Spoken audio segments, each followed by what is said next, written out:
5, the Atlanta-based CDC is confirming a case here in Georgia of an infection spread to humans by dogs. There are cases now in 15 states. Channel 2's Wendy Corona is here in our studio. And Wendy, this infection has already sent more than a dozen people to hospitals. It sure has, Jovita. Health experts say the strain that's going around is a nasty one. While they work to pinpoint the source, they're trying to get the word out to pet owners and anyone else who comes in contact with dogs. Sometimes they'll have a fever, they'll be lethargic, they may be vomiting as well.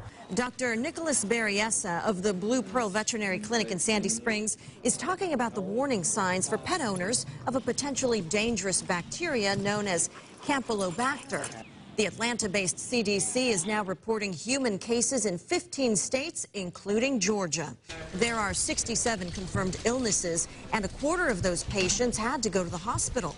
The bacteria can make cats and dogs sick and spread to humans through contact with fecal matter.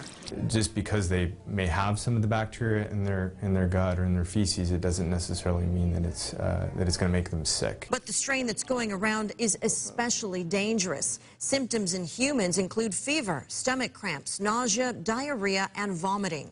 The CDC says it's linked dozens of cases in other states to Petland stores involving workers or customers who purchased puppies.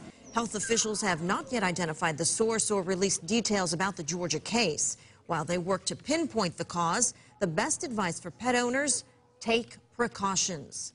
Usually it's a pretty rare disease, and so the important things are to be sure that you wash your hands after playing with the puppies or touching the puppies. As for treatment, it involves several weeks of antibiotics, but some strains are antibiotic resistant. If you notice any of the symptoms in your pet, you're being urged to take it to a vet right away. Meanwhile, a Petland spokesperson told us the company will continue to work with the CDC to assist in its investigation. Justin?